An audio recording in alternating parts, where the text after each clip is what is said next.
글루타치온을 피부 때문에 먹어 하는 분들은 무조건 같이 복용하시는 걸 추천드립니다. 일시적으로 피부가 환해지는 느낌을 가장 많이 받았던 게 이예요. 솔직히 효과는 크게 느껴지지 않을 정도로 미미한 편이에요. 근데 이거랑 같이 사용하면 피부가 달라져요. 안녕하세요, 오라입니다. 오늘은 요청이 정말 많았던 여름 잡티 미백 관리 루틴 소개해보려고 하는데요. 시작하기 전에 말씀드리자면 저는 되게 하얀 피부임에도 불구하고 미백 잡티 관련 제품들을 폭넓게 사용하고 있지 않습니다. 첫째, 미백 제품들은 대부분 자극이 굉장히 큽니다. 저는 피부가 얇고 약해서 오히려 피부가 뒤집어지거나 자극받는 경우가 훨씬 더 많더라고요. 둘째, 큰 효과를 본 적이 단 한 번도 없습니다. 피부가 실제로 드라마틱하게 하얘진 제품을 경험하신 적이 있다 하시면 제발 저한테 알려주세요. 그 외에도 즉각적으로 피부가 하얘지는 제품들은 대부분 톤업이나 화이트닝 크림 같은 것들인데요. 이것들은 진짜 내 피부가 하얘지는 미백 제품이 아니라 피부 위에 하얀 막을 씌워서 하얗게 보이게 하는 효과에 불과하더라고요. 세안하면 돌아올 뿐만 아니라 기미, 잡티, 색소 침착을 홈케어로 완전히 없애는 건 솔직히 불가능하다고 생각하는 편입니다. 근데 제가 왜 미백 잡티에 대해서 이야기하냐고요? 막연하게 이거 하면 피부 하얘져요가 아니라 우리가 거울 보면서 느끼는 그 미묘한 기쁨 있잖아요. 오늘 피부 좀 하얘 보이는데? 좀 맑아졌는데? 하는 그 느낌. 그걸 가장 현실적으로 빠르게 체감할 수 있는 루틴을 소개해드리려고 합니다. 지금부터 바로 공유해볼게요. 첫 번째는 영양제입니다. 저는 현재 이 글루타치온과 비타민C를 같이 먹고 있는데요. 이 글루타치온이 피부 미백에 도움되는 건 다들 알고 계시죠? 근데 이게 대체 왜 어디에 도움이 되는지는 솔직히 잘 모르고 먹잖아요. 먼저 글루타치온의 주요 효능부터 말씀을 드릴게요. 첫 번째로 글루타치온은 노화와 세포 손상의 원인을 제거해서 노화를 방지하고 세포를 보호해주는 역할을 합니다. 두 번째로는 간 해독에도 도움을 줍니다. 글루타치온은 숙취 회복 보호제 그리고 간 건강 보조제에도 많이 쓰입니다. 세 번째, 우리 몸의 면역세포들은 글루타치온이 많아야 잘 작동을 하는데요. 그 이유는 글루타치온이 하는 그 항산화 작용과 면역작용이 서로 연결되어 있기 때문이에요. 간단하게 이 글루타치온은 노폐물을 해독해주고 세포를 보호해주는 우리 몸 안의 청소기 같은 역할을 한다는 거죠. 하지만 이 글루타치온을 먹는다고 다 효과를 보는 것도 아니고요. 사람마다 차이가 커서 어떤 사람은 피부가 맑고 환해지는 효과를 빨리 느끼지만 어떤 사람은 별로 못 느끼기도 합니다. 대신 간이나 피로 쪽의 효능은 대부분 누구나 거의 다 받는 편이에요. 얼마나 먹어야 효과가 있냐고요? 최소 2주에서 3주, 최대 한두 달 이상 먹으면서 느끼는 경우가 많다고 합니다. 무조건 꾸준히 드세요. 글루타치온은 특히 이 비타민C랑 같이 복용했을 때 효과가 훨씬 더 좋아지는데요. 글루타치온이 우리 몸 안에 들어갔을 때는 항산화 작용이라는 걸 하면서 점점 효능이 떨어지게 돼요. 근데 이 비타민C가 있으면 글루타치온이 더 오래, 더 많이 작용을 할 수 있도록 도와줍니다. 그리고 우리가 피부가 까매지는 이유는 멜라닌 색소 때문이거든요. 이 비타민C도 글루타치온과 비슷하게 멜라닌 합성을 억제해주는 역할을 해요. 그래서 피부톤 밝기를 개선하는 효과와 콜라겐 합성에도 필수인 성분이라서 나는 글루타치온을 피부 때문에 먹어 하는 분들은 무조건 비타민C랑 같이 복용하시는 걸 추천드립니다. 저는 어떤 글루타치온을 먹냐고요? 원래 제가 먹던 선물 받은 글루타치온이 있었는데 그게 단종된 건지 안 보이더라고요. 그래서 제가 최근에 올리브영에서 글루타치온 구매하려고 대부분의 제품들을 거의 다 성분을 비교해가면서 구매를 하려고 했었어요. 근데 결론적으로 올리브영에서는 이렇다 할 만한 걸 못 찾았습니다. 글루타치온은 환원형, 활성 상태일 때 우리 몸에 들어가서 바로 항산화, 미백 작용을 할 수 있는데요. 제가 찾아본 올리브영 제품 중에서는 환원형 제품이 없더라고요. 그래서 쿠팡 로켓 직구로 나우푸드 거를 주문을 했습니다. 사실 원래 올리브영에서 사려고 했던 이유는 가품 이슈랑 여름이라서 배송 중에 막 떡질까봐 그냥 올리브영에서 바로 사려고 했거든요. 근데 이거 로켓 직구로 받아보니까 가품도 아니고 괜찮더라고요. 그래서 이거 요즘에 먹고 있습니다. 그리고 언제 먹냐고 여쭤보는 분도 계실 텐데 저는 글루타치온은 아침에 먹고 이 비타민C는 저녁에 먹습니다. 이 비타민C는 종근당 건데 1000mg짜리고요. 글루타치온은 500 정도는 드셔야 어느 정도 효과를 느끼실 수 있을 거예요. 1000mg 정도 먹어도 된다고 알고 있는데 저는 500 정도 먹는 게 가장 이상적인 것 같더라고요. 혹시 나는 좀 효과를 빨리 보고 싶다 하시는 분들은 1000mg 드셔도 되는데 속쓰림이나 피부에 트러블 올라오는 거 되게 유심히 잘 관찰하시고 본인의 몸에 맞게 조절을 해주시면 될 것 같습니다. 그리고 두 번째로 클렌징입니다. 클렌저는 이 두 가지 사용하고 있고요. 모공팩 클렌저는 일주일에 한 번, 효소 파우더는 일주일에 두세 번 정도 사용하고 있습니다. 이 리너프 효소 클렌저는 제가 영상에서 진짜 많이 보여드린 제 찐템인데요. 제가 민감성에다가 알러지 피부여서 사실 효소 파우더 쓰기에는 좀 약한 피부란 말이에요. 근데 이 리너프 클렌저가 유일하게 모래알처럼 입자가 엄청 고와서 피부 긁히는 느낌도 없고 귀찮아서 물에 열심히 막 녹이지 않아도 장벽이 무너지지 않게 도와주는 제품이어서 굉장히 좋아하는 제품입니다.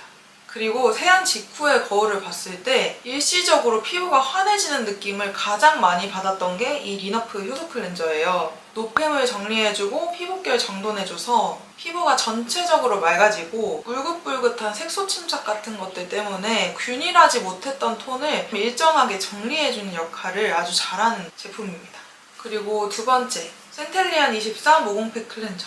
이 제품은 약간 쿨링감이 있어서 살짝 화하고 따갑게 느껴지기는 해요. 근데 아직까지 피부가 뒤집어질 만큼 자극적이라는 느낌은 받지 못해서 꾸준히 사용하고 있습니다. 대신 일주일에 하루 정도만 써줍니다. 피부에 열감 많아서 붉은기 돌 때 피부에 얹어놓고 3분 동안 양치한 다음에 바로 물로 씻어냅니다. 머드팩처럼 좀 질척질척한 제형이고요. 피부에 밀착이 잘 되고 발림성이 좋아서 되게 쫀쫀하고 괜찮더라고요. 그리고 병풀잎이랑 쑥 파우더 들어있어서 모공 막는 각질들을 깨끗하게 청소해주는 역할을 합니다. 쿨링감 느껴지고 딥클렌징 해줘서 피부가 전체적으로 깔끔해지고 깨끗해져요. 세 번째로는 이 비타민 세럼입니다. 비타민 세럼은 잡티 케어용으로 굉장히 많이 사용하시잖아요. 물론 고함량 제품 사용하면 효과는 좋은데 저는 10% 이상 들어있는 제품 사용하면 피부가 되게 따갑더라고요. 그래서 이렇게 묽고 가벼운 제형의 비타민 세럼을 사용을 하고 있습니다. 솔직히 효과는 크게 느껴지지 않을 정도로 미미한 편이에요. 근데 이거랑 같이 사용하면 피부가 달라집니다. 바로 선크림인데요. 대부분 비타민 세럼은 나이트 루틴에 많이 넣으시고 아침에는 잘 안 바르시잖아요. 근데 비타민 세럼이 자외선 차단의 보조제 역할을 할 수 있다는 거 아셨나요? 결론부터 말하자면 비타민 세럼을 바른다고 해서 자외선 차단 지수가 올라가는 건 절대 아닙니다. 근데 비타민C랑 선크림 이 조합이 자외선을 효과적으로 차단해주는 역할을 해요. 자외선으로 인한 피부 손상이나 붉어짐을 줄이는 데에 굉장히 큰 도움을 줍니다. 저는 실제로 오랫동안 햇빛을 받으면 피부가 붉어지고 간지럽고 따가운 햇빛 알러지도 살짝 갖고 있는데요. 이 두 가지 같이 바르면서 한 번도 피부 따갑거나 가려운 느낌 전혀 느끼지 않았어요. 그래서 혹시 저처럼 내가 자외선에 취약한 피부다 하시는 분들은 비타민 세럼이랑 선크림 같이 사용하는 거 무조건 추천드립니다. 비타민 세럼 바르고 1, 2분 정도 흡수시킨 다음에 선크림을 발라주세요.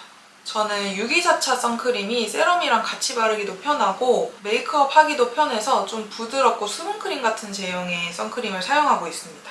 근데 발림성 상관없고 백탁 있어도 상관없다 하시면 무기자차 사용하셔도 전혀 무리 없습니다.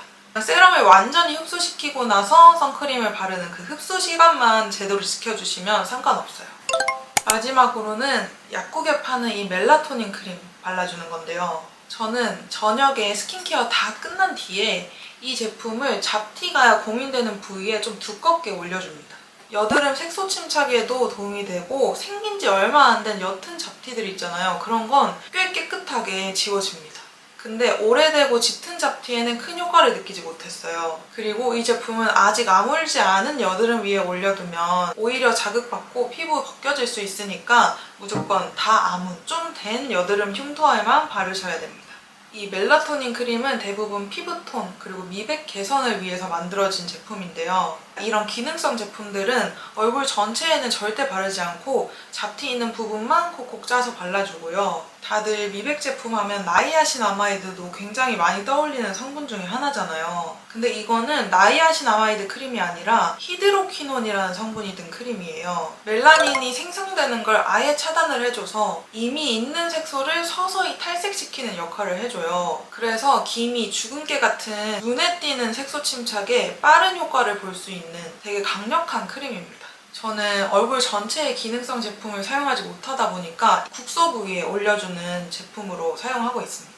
나이아신아마이드의 경우에는 히드로퀴논보다 조금 더 점진적으로 피부가 완화되는 제품인데요. 히드로퀴논이 멜라닌 생성 자체를 억제해준다면 나이아신아마이드는 멜라닌이 피부 표면 각질층으로 올라오는 그 과정을 억제해주는 제품이에요. 이미 합성된 멜라닌의 이동을 막아주는, 그래서 피부톤을 점진적으로 고르게 보여지게 하는 그런 제품이라고 생각하시면 됩니다. 그래서 히드로퀴논보다는 자극이 적지만 효과는 좀 덜한 편이에요. 그래서 히드로퀴논은 집중형 관리제 느낌이라면 나이아신아마이드는 데일리 미백 관리템으로 생각하시면 될 것 같아요. 근데 개인적으로 저는 나이아신아마이드 쓰면서 크게 효과는 보지 못했고 피부 전체에 발랐을 때 따가운 느낌을 많이 받았어서 그냥 이 멜라토닌 크림 하나로 국소 부위 바르면서 관리해주고 있습니다. 잡티나 기미, 주근깨 같은 뚜렷한 색소 침착 같은 걸 정리하시려면 이런 멜라토닌 크림이 낫고요. 피부 전체적으로 톤을 화사하게 밝히고 싶다 하시면 비타민C 세럼이나 나이아신아마이드 세럼 사용하시면 괜찮습니다. 근데 저는 나이아신아마이드가 좀 안 맞는 편이어서 비타민C 세럼 사용하고 있습니다. 이렇게 제가 준비한 미백 잡티 루틴은 여기까지고요. 사실 저도 이렇게 꾸준히 관리를 하고 있지만 하루아침에 피부가 맑아졌다, 하얘졌다 이런 느낌은 전혀 받은 적이 없어요. 대신에 이렇게 꾸준히 발라주다 보면 시간 지나고 났을 때 어느 순간 거울 봤을 때 이전이랑 확실히 좀 달라진 느낌이 드는데? 이런 생각이 들 때가 있어요. 그럴 때 그 느낌 때문에 제가 지금까지 이렇게 영양제 챙겨 먹고 잡티 케어 제품 바르고 비타민 세럼이랑 선크림 꼭 챙겨 바르고 이런 일들을 다 하는 거거든요. 그래서 피부가 하얘지고 싶다 하시면 무조건 장기전입니다, 여러분. 여름에도 바짝 관리를 해줘야 되지만 가을, 겨울에 피부를 좀 튼튼하게 만들어주고 난 뒤에는 봄, 여름에 햇빛 많이 받아도 좀 피부가 건강해져서 자외선을 받아도 크게 타격이 없는 그런 피부가 되더라고요. 그래서 우리 4계절 내내 충분히 관리를 해줘야 내 피부가 건강해지고 튼튼해져서 햇빛으로부터, 자외선으로부터 내 피부를 보호할 수 있다라는 거 꼭 기억해 주셨으면 좋겠습니다. 혹시 궁금한 점이 있으시다면 언제든 댓글로 남겨주시고요. 오늘 영상이 도움이 되셨다면 구독과 좋아요 부탁드립니다. 안녕.